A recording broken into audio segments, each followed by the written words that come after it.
Antes de meternos en la gran historia de hoy, yo necesito que regresemos juntos a los días en que no existían los teléfonos celulares.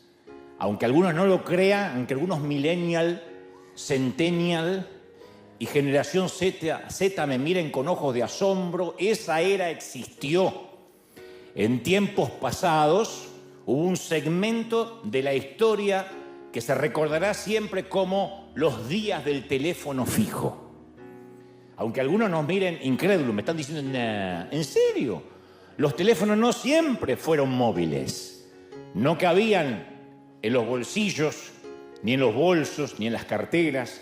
No eran inalámbricos, mucho menos inteligentes. Los teléfonos estaban conectados a cables que se enchufaban a la pared y que a la vez se conectaban a líneas telefónicas. Incluso esos teléfonos fijos, por lo menos de donde yo vengo, no llegaban a nuestros hogares de clase media tirando a subsuelo. Los teléfonos podían tardar 20 años, no estoy exagerando. Uno pedía el teléfono y decía, ¿y en cuánto me lo ponen? Y calculen estas 2 décadas. En 18 o 20 años, si tiene suerte y un amigo dentro, quizás se lo pongan en 15 años. No estoy exagerando, hay gente de Argentina que debe coincidir con esto. De manera que vivíamos sin comunicarnos. Y viajábamos durante horas en el bus, en el tren, y se nos pasaba todo el día en una sala de espera sin aplicaciones para entretenernos. Había que leer o mirar el techo o dormir. Eran los buenos tiempos analógicos. No podían traquearnos, éramos inubicables. Papá se iba y se iba Dios. ¿Dónde está papá? No se sabe hasta que dé señales de vida. Éramos inubicables. Viste que ahora mira el celular y dice, mira, ¿dónde está? Mira, ¿dónde está mi marido? Ya sabía, eso no pasaba. Nadie sabía dónde estaba el marido. Y mi pequeña historia introductoria ocurrió un helado invierno durante 1980 en Buenos Aires. Ese mismo año, 1980, para que nos ubiquemos en tiempo y espacio, nacía Ronaldinho, se estrenaba en los cines Superman 2, asesinaban a John Lennon, Jimmy Carter era el presidente americano por este lado del mundo. En Argentina todavía padecíamos los últimos rezagos de un gobierno militar de facto, un gobierno militar. Yo cursaba el 7º grado en ese entonces, el último año de la escuela primaria, en un colegio de un barrio de suboficiales. Y dado que no existían los celulares y mucho menos internet, toda la comunicación de los docentes, de los maestros, con nuestros padres, era a través de un sencillo cuaderno de comunicaciones forrado en color rojo. A veces el mensaje era simplemente de la maestra hacia los padres como un recordatorio acerca de una fecha patria y la consecuente invitación para que no falten los padres al acto escolar. Pero en otras ocasiones era casi una sentencia de muerte lo que se escribía ahí. Y lo irónico es que los transportadores de esos mensajes éramos los propios sentenciados a morir. Estimado señor Goebbels. Goebbels, el cuaderno de comunicaciones. No, el cuaderno de comunicaciones. Lo llevaba y ella ponía, estimado señor Goebbels, su hijo no ha completado esta semana la tarea y lo veo muy distraído durante la clase. La maestra, soplona, alcahueta, zapa, chivata, delatora, comunicaba a nuestros padres a través nuestro. Eso era cruel. Y al día siguiente yo debía regresar con el mismo cuaderno rojo, donde debajo de esa nota aparecía la firma de mi padre, seguido por una suerte de disculpa que decía, enterados, nos ocuparemos de que esto no vuelva a ocurrir. En mis tiempos ese enterados y nos ocuparemos no implicaba que me iban a llevar a un psicólogo, a un terapeuta.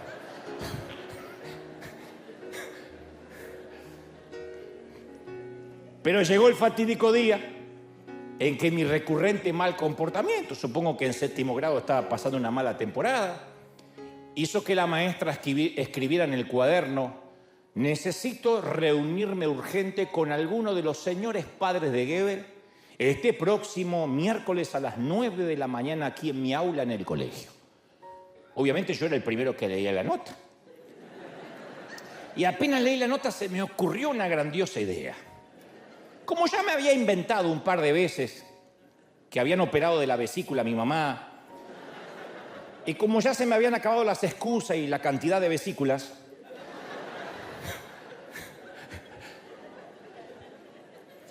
llegué a casa e imitando la letra de mi papá, escribí debajo de la nota: lo sentimos mucho. Yo trabajo todo el día y mi esposa está muy grave porque deben operarla de las amígdalas. Firmado Federico Goebbels, papá de Dante. Y lo llevé. Insisto, no existían los celulares. Era imposible corroborar la veracidad de la nota y mucho menos de la firma. Solo los mensajeros que transportábamos nuestra propia horca teníamos el único acceso a la verdad. La maestra leyó la nota. Dijo: bueno, que tu mamá se mejore, pero los voy a citar para la semana próxima. A la siguiente semana escribí: señorita maestra, la operación de las amígdalas resultó bien, pero descubrieron un bulto extraño en la panza. Así que no saldré del hospital este mes y no va a salir, y si esto se complica tampoco en 2 meses. Firmado, papá de Dante. Esta vez la maestra leyó la nota, me miró, volvió a leer, me volvió a mirar y no dijo una sola palabra. Yo sentí que había timado a la señora, que gané la partida.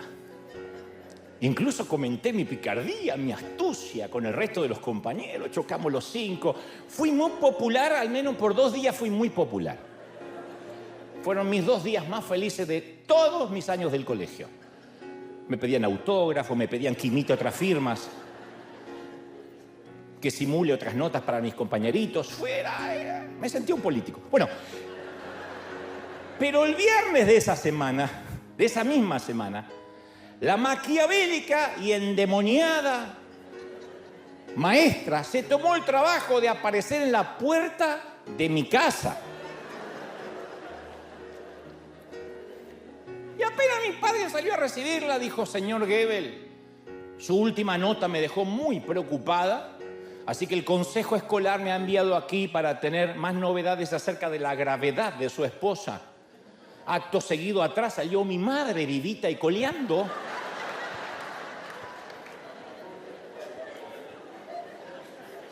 Y lo que vino luego, no quieres saberlo, ¿no?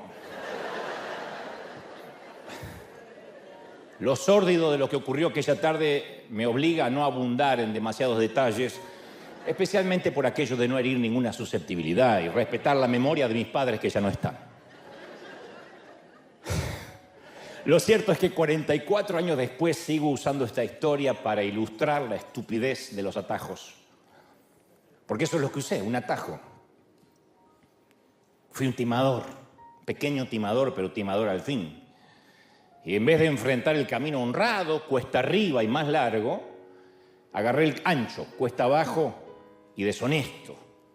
Entonces todos en algún momento, porque me miran así como asombrados diciendo: ¿qué clase de líder tenemos? Todos, hasta de adultos, elegimos la ruta rápida y fácil. Y en vez de enfrentar lo inevitable, tomamos el asunto en nuestras manos y en un momento lo fregamos, lo arruinamos todo. Bueno, eso es lo que hizo el personaje, ahora sí, de nuestra historia grande de hoy, porque esta era la pequeña historia autorreferencial introductoria, pero la gran historia de hoy tiene que ver con alguien que hizo algo más o menos similar. Se llama Jacob o Jacob para los amigos.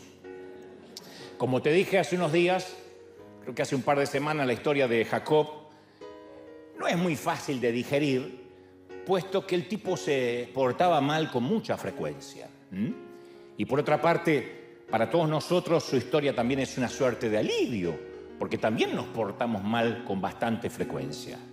Creo que Jacob fue, dicen los historiadores, el primer ancestro de los argentinos a nivel mundial. Porque si lo que estamos buscando es un héroe de película, Jacob no es nuestro chico, no es nuestro personaje. Era más bien un operador político, era un trepador, un lobista, un tipo que siempre se metía en líos, en problemas, en timos, en estafas. Pero si por el contrario queremos saber hasta cuándo Dios aguanta a un sinvergüenza, a un chapucero, a un granuja, a un bribón. Ninguno se siente identificado, pero yo sé que sí. Entonces necesitamos conocer esta historia. Los protagonistas de nuestra historia son beduinos. La tierra que los rodea es vasta, es accidentada, es el desierto.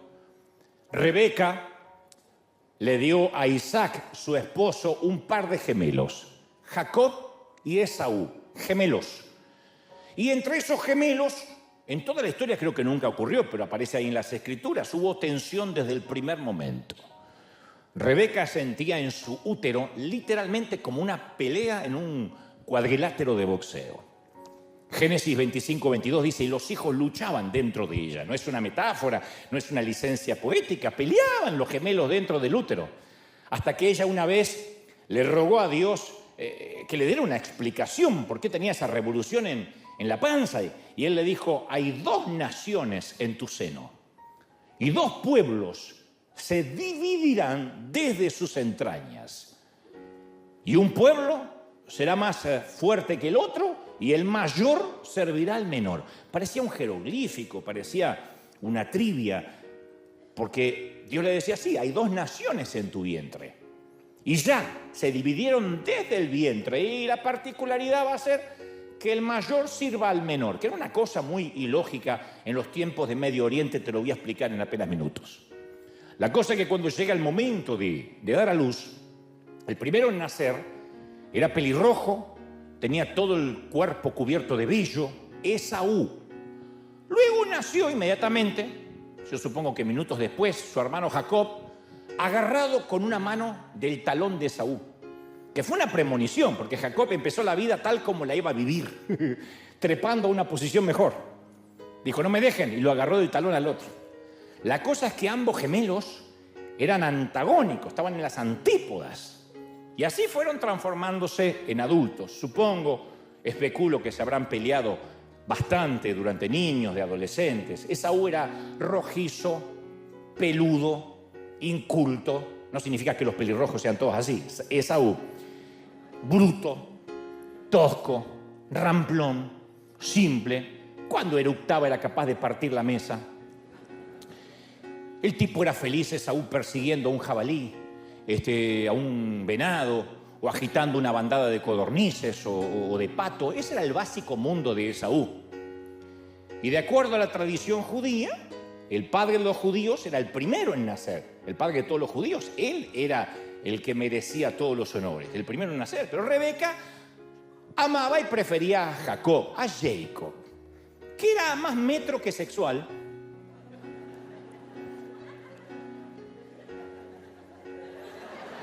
Sabe la señora. Más estudioso que musculoso, más de la casa que de estar afuera.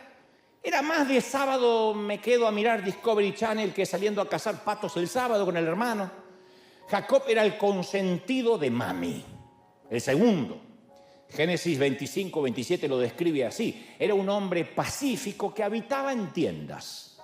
Él no iba a por la comida, él esperaba que se la trajeran. El padre amaba a Esaú, al velludo, al bruto. La madre amaba al más delicado, a Jacob. Esta era la familia más parecida a los Simpson que a los Ingalls. Hermanos que se enfrentaron desde el útero, padres que tenían sus preferencias, sus favoritos, Esaú y su fuerza, Jacob y su cerebrito. Cualquier terapeuta se habría hecho millonario haciéndole terapia a esta familia completa y absolutamente disfuncional. Aún así, estos gemelos podrían haber coexistido si no hubiese sido por el privilegio del derecho de nacimiento que se estilaba mucho en Israel, entre los judíos, en el Medio Oriente, el derecho de nacimiento. Derecho que prometía beneficios económicos, especialmente, preeminencia en el clan, el doble de la herencia, todos los privilegios. Eso era el hermano mayor. Un día, el obtuso Esaú vuelve al hogar después de casar. Ya eran adultos los tipos. Tenía el estómago vacío y olió desde la puerta la olla de pozole rojo. Guiso para los que no son de México, o algo similar. Bueno, el pozole no tiene explicación, es pozole. Huele el pozole rojo que Jacob, su hermano, estaba revolviendo sobre una olla de fuego, sobre el fuego ardiente. Entonces el aroma al maíz pozolero, la costillita de cerdo, la cebolla picadita, el queso, los chiles guajillos. ¡Ah! Me interioricé, ¿eh? No, si yo acá no vengo a hablar estupideces, yo me interiorizo. La lechuga romana, fileteada, y el limón le hicieron agua a la boca, como algunos mexicanos acá que dicen, ¡ay, cuánto falta! Y con su voz gutural y cavernícola, Esaú dijo, hermanito, dame una cucharada de lo que sea que estés cocinando ahí. Cuando ustedes prediquen, hagan de cuenta que es argentino. Pongan en el acento que quieran. Y el que de niño lo había agarrado del talón, vio la oportunidad y no lo dejó pasar. Le dijo, ¿qué?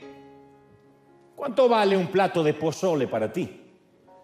No manches. Lo que sea, hermano.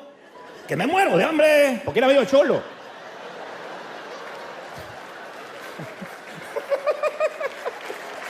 ¡Que me muero de hambre!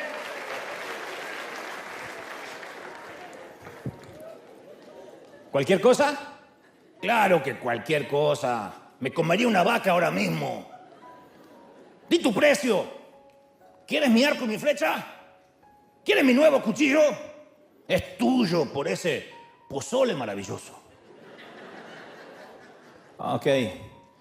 Quiero la primogenitura, hermano. ¿La primo qué? La primogenitura. Esaú miró el guiso de pozole, sopesó las opciones y acto seguida, sin siquiera pensar, selló su destino con estas palabras. Mira, hermano, yo en cualquier momento me voy a morir. Estoy en la casa con los venados, con las cosas salvajes. Así que ¿de qué me sirve como se llame? Y Génesis narra, Esaú restó importancia a sus derechos de primogénito. O sea, menospreció, la desdeñó. El derecho de primogenitura, de ser el hermano mayor, estaba amparado por la ley. El padre no podía dárselo a otro hijo que no sea el mayor. Ahora el hijo primogénito, sin embargo, podría perderla, podría venderla, que es lo que hizo este. Para el tosco Esaú, la primogenitura era algo intangible, invisible, casi algo espiritual. El plato de guiso estaba ahí frente a él. Así que accedió de inmediato al intercambio. Y Jacob le dice, tú sabes lo que estás haciendo, hermano, ¿no? Cuando papá muera, voy a obtener el doble de la herencia, lo sabes, ¿no? Mientras tanto, Esaú se ató la servilleta en el cuello. Sí, el doble. Alcánzame el aguacate y chicharrón. Ok. Entiendes que yo voy a ser el primero y no el segundo, ¿no? Sí, lo que digas. ¿Qué hiciste, tostadas para acompañar? Esaú significa que la promesa que Dios le hizo a nuestro padre Abraham, a nuestros abuelos, será para mi familia y no para la tuya, lo sabes, ¿no? Ya deja de hablar, aburrido. Sírveme la comida de una buena vez. Y lo que estaba ocurriendo en ese almuerzo es que Jacob se estaba convirtiendo, en el padre de las 12 tribus, y de su linaje nacería muchos años después nada menos que Jesucristo. Derecho que le correspondía supuestamente a su hermano, que ahora la estaba vendiendo. Esaú se quedó solo con su almuerzo. Eso se llama extorsionar a un bruto con hambre. Anoten las esposas.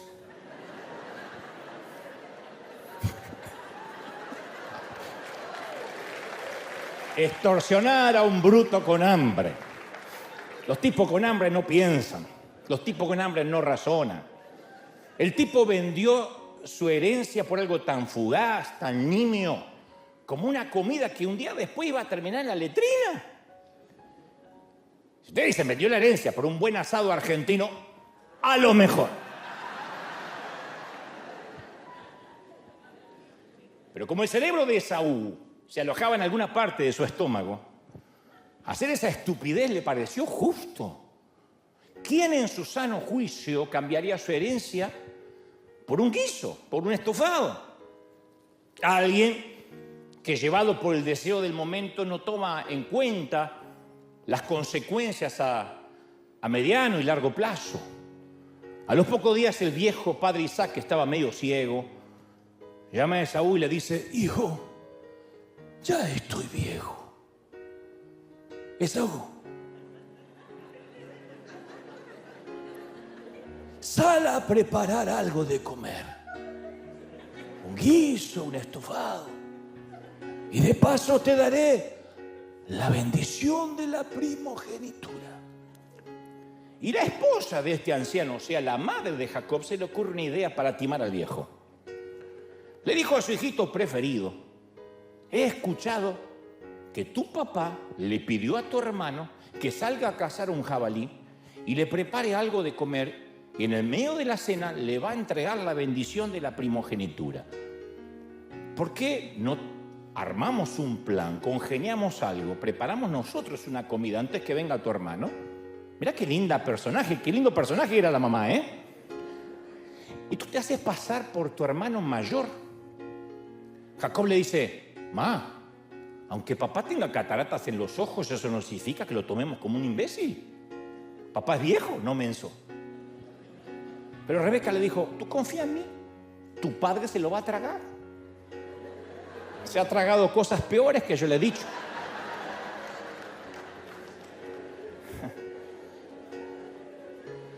Se ve que lo de Esaú era hereditario. Así que cocinaron un cordero, la mamá con Jacob, cortaron una piel de cabra, Jacob se la puso sobre los hombros y en los brazos para simular el cuerpo velludo de su hermano Esaú, y entró en la tienda del padre. Y Jacob, a pedido de su mamá, imitó la voz de su hermano. Le dijo: cuidado que con la voz te va a sacar. Entonces Jacob dice: papá, soy Esaú, recién llegué. Y el viejo Isaac cayó en la trampa y bendijo con voz ronca a Jacob, pensando que era Esaú. Que te sirvan los pueblos y póstrense ante ti las naciones. Sé Señor de todos tus hermanos e inclínense hacia ti los hijos de tu madre. Malditos los que te maldigan y benditos los que te bendigan. Te bendigo, hijo. Y sin saberlo, Isaac coronó al hijo equivocado. Al rato aparece el hermano mayor Esaú cargando un jabalí. 3 ratones ciegos, cantando quién sabe qué. Prepara la comida para su padre. Y cuando dice: papá, te preparé tu comida, el papá ya no tenía hambre. La bendición ya no estaba disponible. Y el padre dijo temblando: lo siento, tu madre y tu hermano me timaron. Yo acabo de bendecir a tu hermano. Claro, con nuestra mentalidad occidental, yo sé lo que están pensando. Esto se arregla fácil. Agarramos a Jacob del cuello, lo llevamos arrastrando hasta la tienda, que el padre se retracte y bendiga al hijo correcto. Pero esto no funcionaba así en Medio Oriente. La bendición tenía un elemento vinculante incorporado, era irreversible e irrevocable. Jacob ya había cobrado el cheque. Y de alguna manera es un símbolo hasta el día de la fecha del poder de nuestras palabras. Hay ocasiones que uno no se puede desdecir. Ustedes dirán: sí, estamos viviendo un tiempo en que ni los contratos valen. Sí, pero yo hablo de otras cosas, en esos momentos de frustración donde le decimos a un hijo que nos decepcionó, o lo adjetivamos, o lo descalificamos. Y al rato, como todos padres, nos calmamos, razonamos y pensamos, ¿dónde está el botón para retroceder y borrar? ¿Por qué me dejé llevar? Si acaso yo era peor a su edad.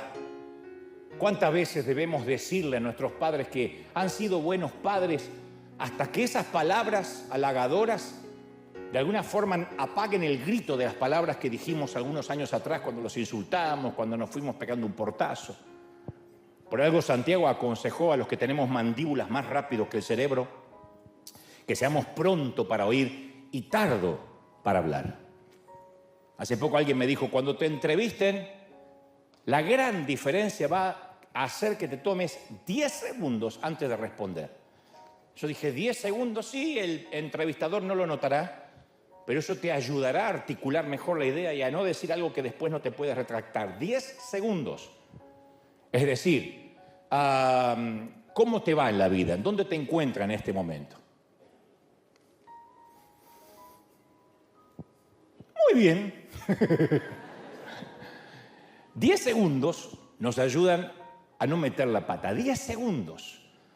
La cosa es que a partir de ese momento, de lo que ocurrió en esa tienda, a partir de ese momento dice la Biblia que Esaú guardó rencor contra Jacob y juró, apenas muera mi padre, voy a matar a mi hermano. Y lo dijo de manera tal que se escuchara en todo el barrio. Rebeca se escucha la amenaza, la madre, y le dice a su hijito preferido que se arme una mochilita y que se mande a mudar. O sea, dice, tu hermano te va a matar. Y cuando tu hermano dice que te va a matar, no es una metáfora, te va a matar. O sea, Jacob logró lo que quería, pero ¿a qué precio? Se desintegró la familia, tuvo que huir de por vida, traicionó la confianza de su padre, fue a mentir por la herencia, se tuvo que ir con una mochila, se fue sin herencia. Todo porque tomó un atajo, todo porque no pudo esperar. Y la pregunta es, ¿qué atajos tomamos nosotros en la vida?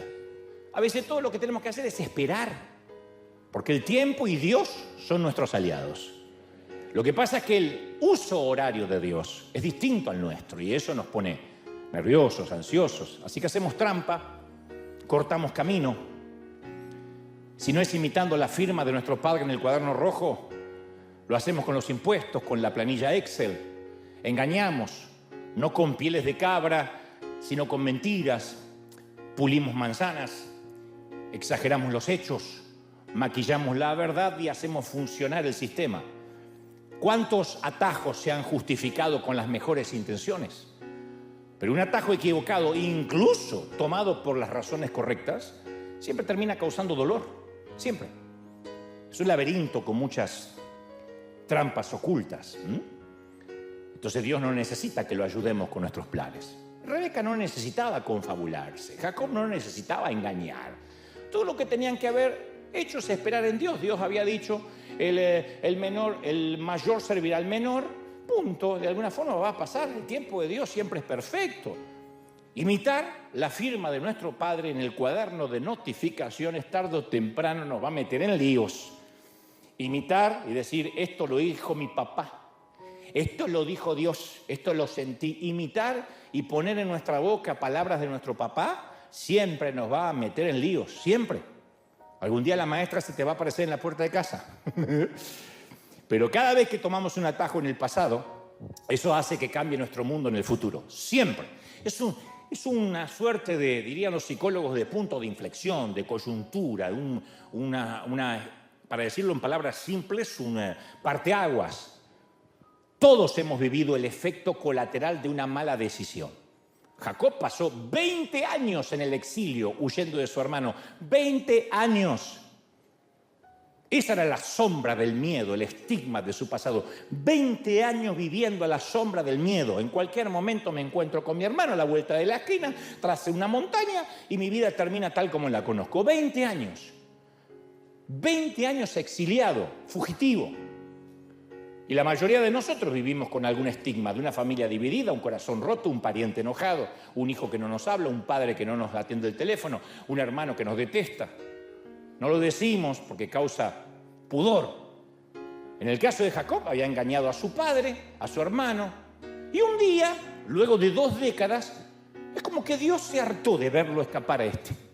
Y Jacob también, en un punto estaba harto de esconderse y ser un fugitivo, porque ¿para qué te sirve una herencia que robaste si no la puedes disfrutar? Así que en Génesis 31:3 Dios le dice: Jacob, vuelve a la tierra de tus padres y de tus familiares y no te preocupes, yo estaré contigo. ¡Oh, qué feo! Enfrentar. Porque una cosa es escapar del pasado, de la sombra del miedo. Otra cosa es que Dios te diga: ve y enfrenta la sombra del miedo. Encontrarse con Saúl era una necesidad no solo espiritual, sino también emocional para él. Para avanzar hacia su futuro tenía que confrontar su pasado. Si no, no se puede construir un futuro. Ojo, Jacob no es el único tipo con un muerto en el ropero, con un muerto en el closet. Moisés tenía sangre en sus manos, Abraham era un mentiroso descarado, Elías era un cobarde, Esther mantuvo su fe en secreto, Pedro fue un traidor, Pablo fue un asesino. Sin embargo, Dios le dio una oportunidad a todos. No permitió que el pasado de ellos los atrapara. Entonces Dios no se desanima por los capítulos feos de nuestra saga. Así que Jacob decide que va a enfrentar a su hermano y se dirige hacia el sur, a lo que hoy es Turquía, para encontrarse con su hermano. No sé qué habrá pensado, pero al fin y al cabo dijo: yo creo que nos pasa a todos cuando un día nos cansamos de fingir. Hay un momento que un día decimos: hasta acá llegué, punto. Que pase lo que tenga que pasar, voy a enfrentar, es una paz. La autenticidad te da una paz que no es lo mismo que falta de privacidad, Autenticidad no es sacarse una selfie en el inodoro, eso es falta de privacidad. Autenticidad es dejar de fingir, decir: este soy yo. Al final del día prefiero que me odien por lo que soy a que me amen por quien no soy. Así que un día Esaú, obedeciendo a Dios, también se harta de fingir, y cuando se estaba acercando al encuentro de su hermano, para hacer la historia corta, envía un par de mensajeros para tantear cómo estaba la situación.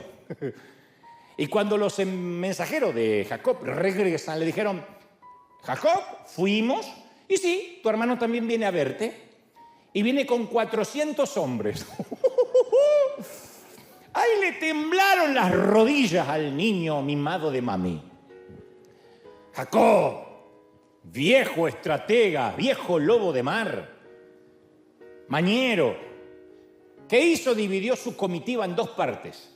La gente, las ovejas, las vacas, los camellos, lo dividió todo en dos. Y dijo: vayan ustedes primero, la primera mitad. Si Esaú los ataca, nosotros que somos el segundo campamento tenemos tiempo a escaparnos. Jacob quería evitar un baño de sangre, en el mejor de los casos, si le damos el beneficio de la duda. Y luego, para ablandarlo a su hermano, le empieza a mandar regalos, uno tras otro. Cabras, por adelantado, ovejas, cordero, camellos, toros, burros, suegra, lo que sobraba. Le empezó a mandar. Envió 500 animales en grupos de 6, como diciendo: vengo en son de paz. Jacob instruyó a los pastores para que le dijeran a Esaú: su siervo Jacob, tu siervo Jacob, viene detrás de todos nosotros, detrás de todos estos regalos viene él. Un valiente total el muchacho. Detrás de todos los regalos viene él.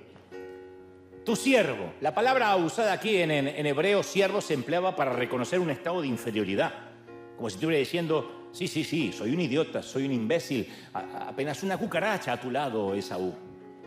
Envió todos los regalos del otro lado del río para pasar la noche solo, porque necesitaba una noche para tomar aire, porque sabía que el otro día podía morir en el instante. El hermano había jurado matarlo. Y su hermano no era un tipo de razonar, de que se le bajen los humos, era de mecha corta. Cuando se enojaba y el enojo había atizado el fuego durante 2 décadas. Y ahí, cuando Jacob se queda solo, al otro día tempranito se tiene que encontrar con su hermano, llamando los regalos. Ahí pasa algo misterioso o extraño, muy raro. Es la única ocasión que esto va a aparecer en la Biblia, es algo muy misterioso.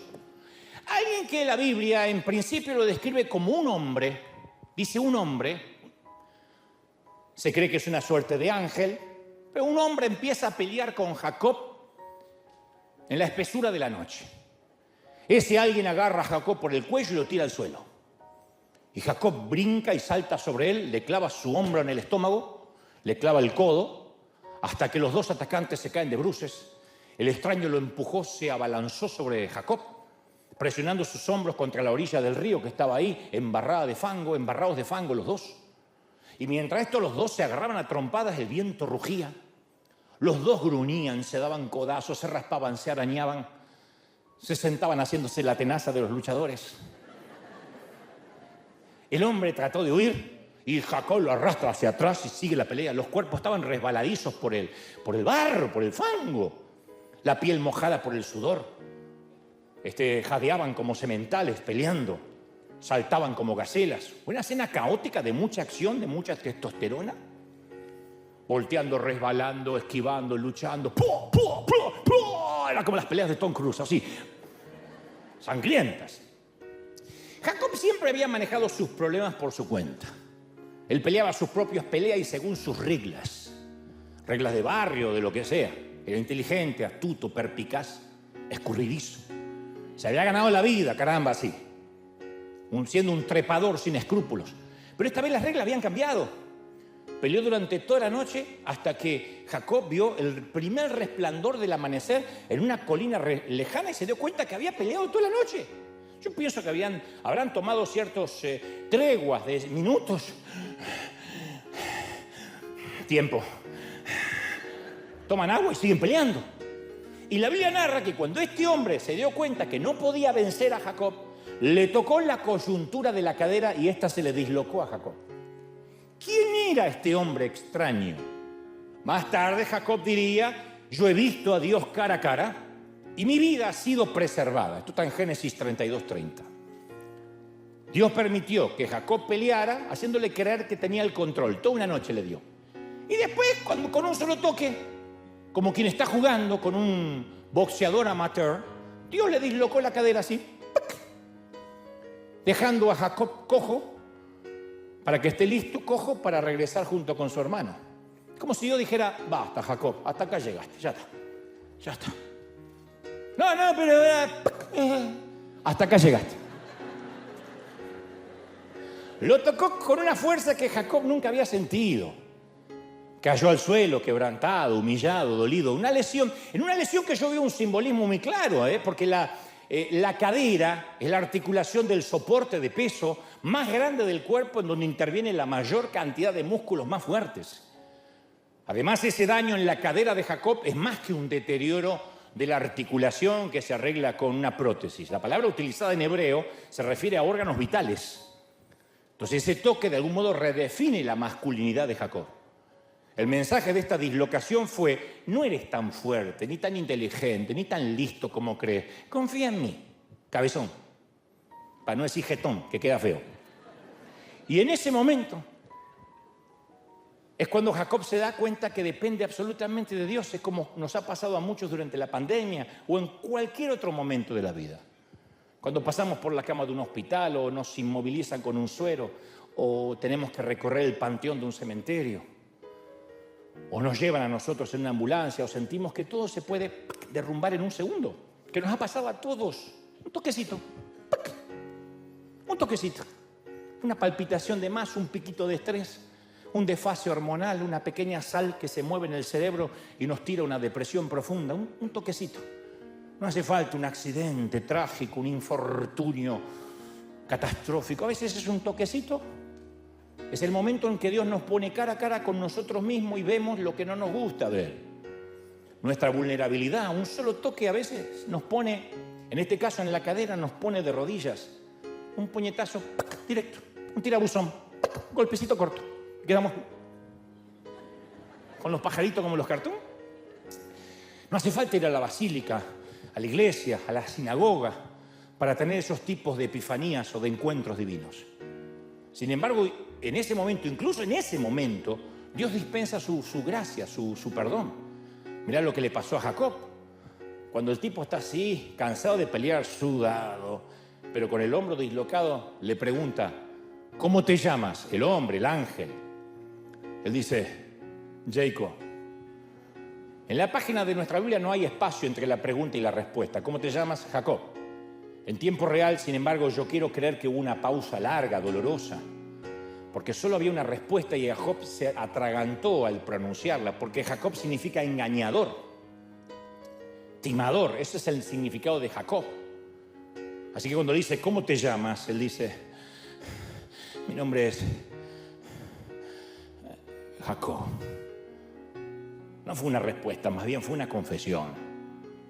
Jacob estaba admitiendo que él era un Jacob, un canalla, un tramposo, un estafador, un operador, un tipo, un fraude. Esto es lo que soy un Jacob. Y el hombre dijo, tu nombre ya no va a ser Jacob, sino Israel. Porque no solo has sido un tipo que te has peleado con los hombres, hoy has luchado con Dios. Hoy te peleaste con Dios y has prevalecido, has sobrevivido. Sobrevivir a una lucha con Dios es eso, es tener una segunda oportunidad. Y recibir un nombre nuevo en cualquier momento es importante, pero recibir este en particular tiene un significado especial. Porque Israel significa Dios pelea, mientras que Jacob significa suplantador, tramposo. Israel significa Dios pelea. O sea, el antiguo Jacob luchaba por sí mismo. El viejo Jacob confiaba en su ingenio, en su estrategia, en su mente sagaz. El nuevo Jacob, Israel, ahora depende exclusivamente de Dios. Y desde ese día, cada vez que se presentaba, era un recordatorio de Dios. ¿Encantado? Me llamo Dios pelea. Cada llamado a cenar era un recordatorio. ¡Dios pelea! ¡Rápido! ¡Que está el asado argentino! ¿En serio? No, somos pobres, así que pupusas, así que comen.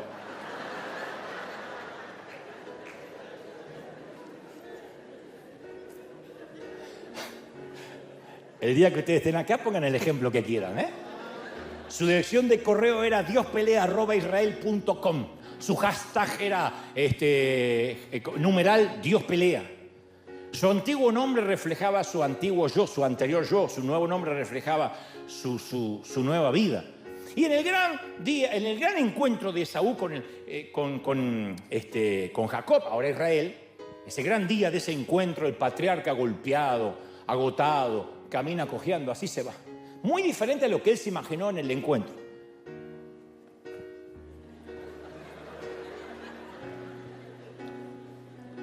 Recién dislocadito, porque no es que tuvo un postoperatorio, lo pasaron a una sala común, lo enyesaron, recién dislocadito, estrenando la dislocación.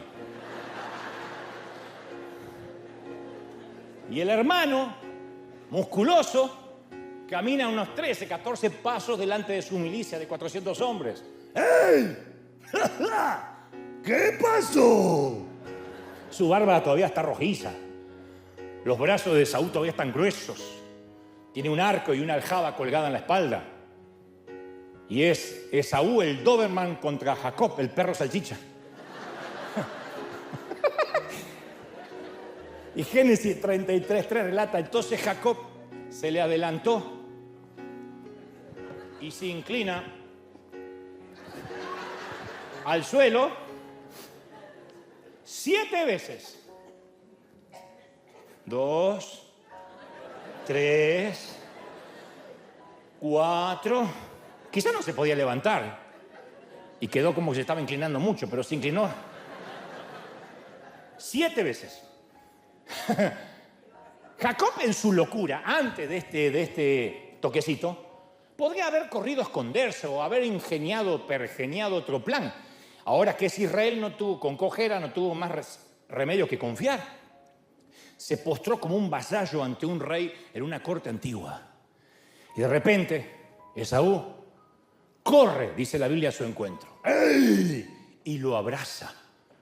Echándoselo sobre su cuello, lo besó y ambos lloraron. Yo creo que apretó tanto a Jacob que perdió el aliento. Dijo, así es como me va a matar. Pero lo estaba abrazando en realidad. Lo apretó tanto que perdió el aliento. Los ojos de los gemelos se encontraron por primera vez después de 20 años. Y lloraron de alivio. Lloraron de perdón. Lloraron ante la posibilidad de un nuevo comienzo. De un reinicio.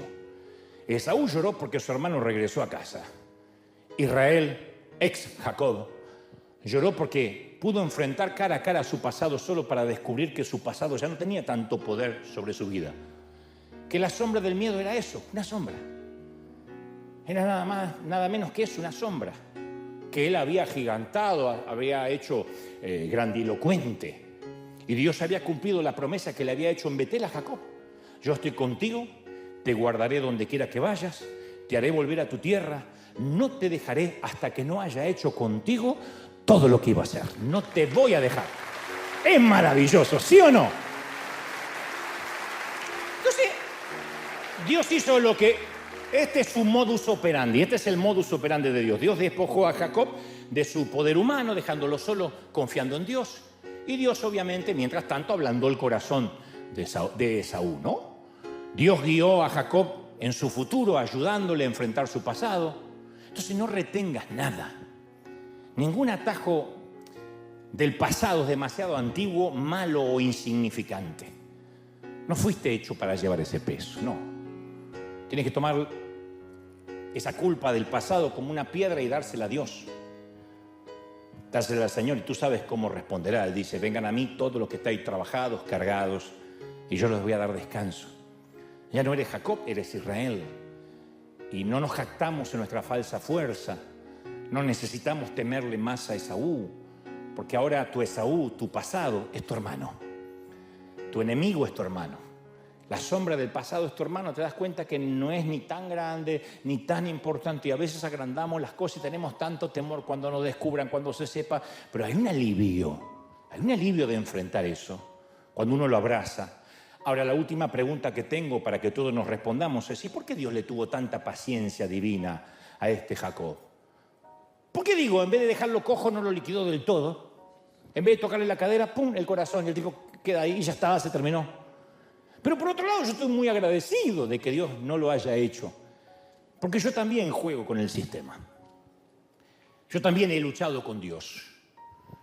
Y muchas veces, no los estoy juzgando a ustedes, pero muchas veces yo me he sentido que con mis fuerzas podía lograr algo, que mis músculos lo iban a impresionar. Estoy hablando en términos metafóricos, no tengo músculos, ya lo sé. Pero a veces puedo ser adulador, informal, un poco menos que honrado. Así que yo me identifico mucho con Jacob, mucho. Cojeo. No se me nota, porque no estoy estrenándola, pero ya tengo ejercicio para que no se me note la cojera en distintas partes de mi vida, de mi ser. El tema es que Dios no dice que nos va a amar si nos portamos bien. Él promete amarnos conscientes de todo el tiempo que Él sabe que nos portamos y nos portaremos mal. ¿Qué nos impide levantarnos? ¿Qué nos enreda los pies? ¿Qué nos impide avanzar? ¿Qué carga roba nuestra paz? Porque no hay mejor cosa para un ser humano que, como decía mi papá, con su filosofía barrial y una preparación académica muy escueta, él decía, para mí lo más importante es andar con la frente en alto y acostarme en paz con mi almohada. Y a veces nosotros, aún teniendo a Dios, no tenemos eso. Vivimos como Jacob peleando en la vida, todo a fuerza de puño, todo a fuerza de estrategia, todo a fuerza de pelear. Que no digo que no podamos pensar y que haya que colgar el cerebro y guardarlo. Lo que estoy diciendo es que cansa cuando pensamos que nuestras propias peleas y por consecuencia nuestras derrotas nos descalifican. Segunda de Corintios 4:7 dice Pablo, pero tenemos este tesoro que Dios nos dio en vasos de barro, para que la extraordinaria grandeza del poder de Dios sea de Él, para que Él se lleve la gloria, el crédito y no nosotros. Dios nos dio algo valioso en esto, en gente rota.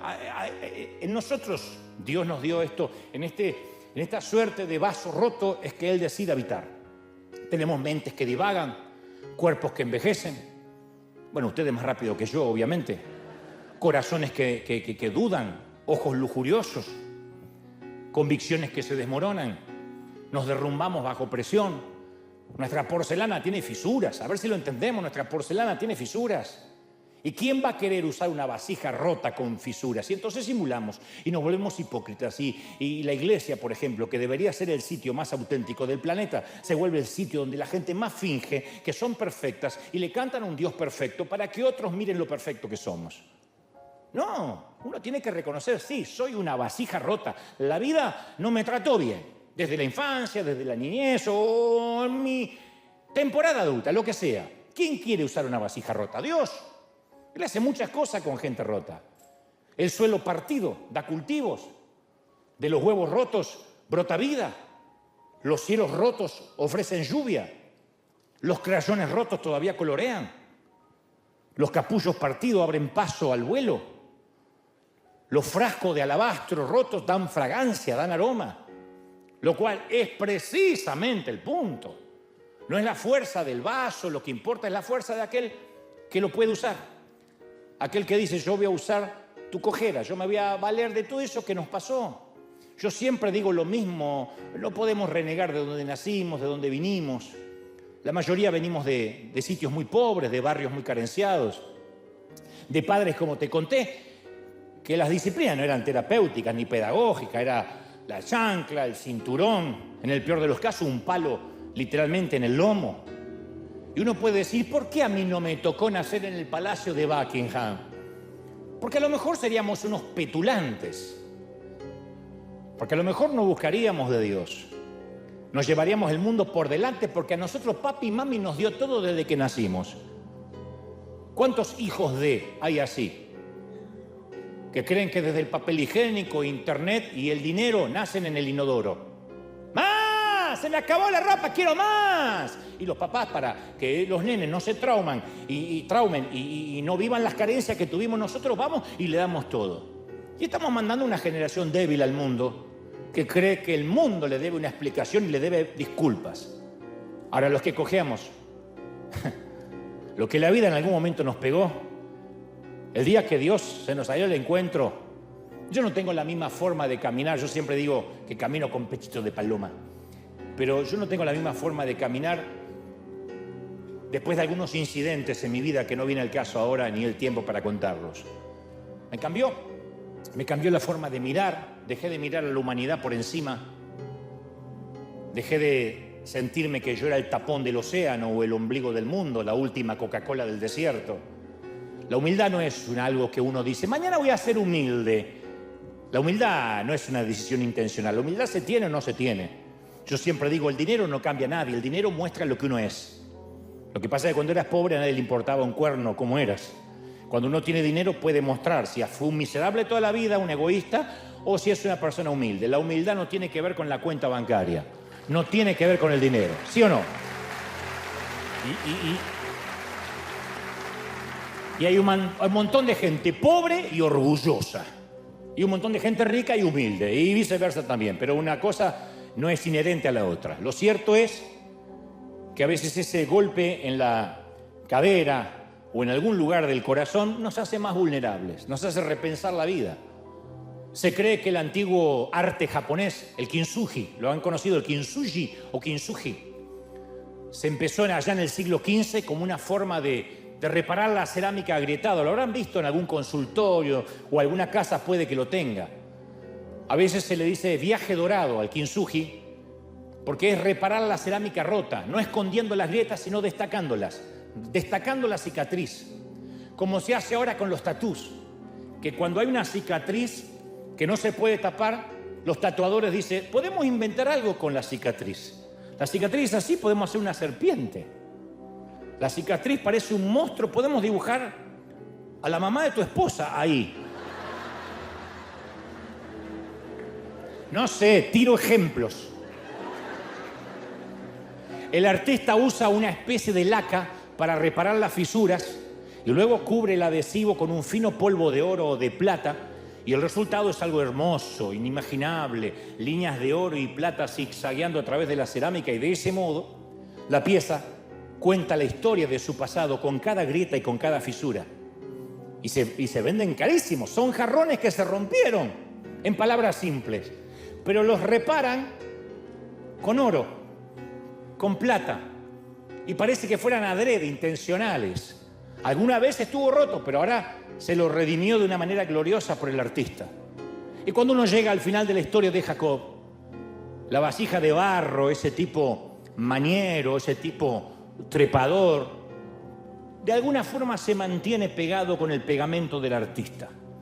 No hay mucho para ver, pero el tipo lo logró. Al final, Hebreos 12:21 dice, por la fe Jacob al morir, bendijo a cada uno de los hijos y adoró, apoyándose sobre el extremo de su bastón que presumo que comenzó a usar a partir de la dislocación, aun cuando joven, y nunca más pudo deshacerse de él porque el bastón le recordaba de que ya no era lo que era antes. Y murió en su ley, pero esta vez adorando a Dios. Que lo mismo se diga de nosotros. No tenemos que ser perfectos para ser amados, no tenemos que sacar buenas calificaciones. Simplemente necesitamos creer en un Dios que se queda con los indignos, con los pocos rendidores, hasta que lleguemos a casa. porque en algún día todos vamos a tener que desembarcar, señores. Él es el Señor el Dios de las segundas oportunidades. Nunca se da por vencido con nosotros, y aunque nos tenga que dejar cojos o rengos, Él no va a descansar hasta que enfrentemos a nuestra sombra del miedo.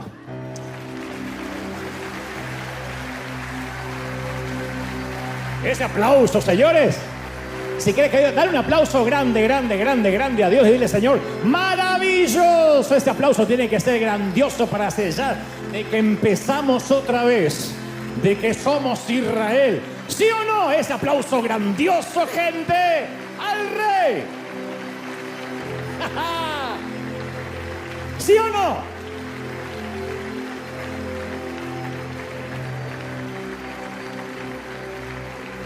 Y claro, el nombre no nos va a cambiar literalmente, a menos que algunos sean artistas y se pongan un nombre de famoso, ¿no? Mi nombre nunca cambió, siempre fui Dante Miguel. Pero no sé, antes de la cojera, antes de mi encuentro con Dios, Dante Miguel sonaba diferente. Cuando era chico sonaba a bullying, sonaba a menosprecio, a desprecio, a mentira, a fingir. Sonaba perdedor. Dante Gebel, mi apellido me sonaba feo. Yo hubiese dado lo que sea por cambiar de identidad. Y un día pasó. Un día, en ese encuentro con Dios, me di cuenta que era vulnerable, que lo necesitaba. Me di cuenta que la humildad no era algo que yo podía decidir. Venía a partir de un golpe. Y el golpe llegó. Y el golpe llegó, ojalá hubiese llegado a la cadera, porque solo tendría que explicar una cojera, lo cual no sería tan grave.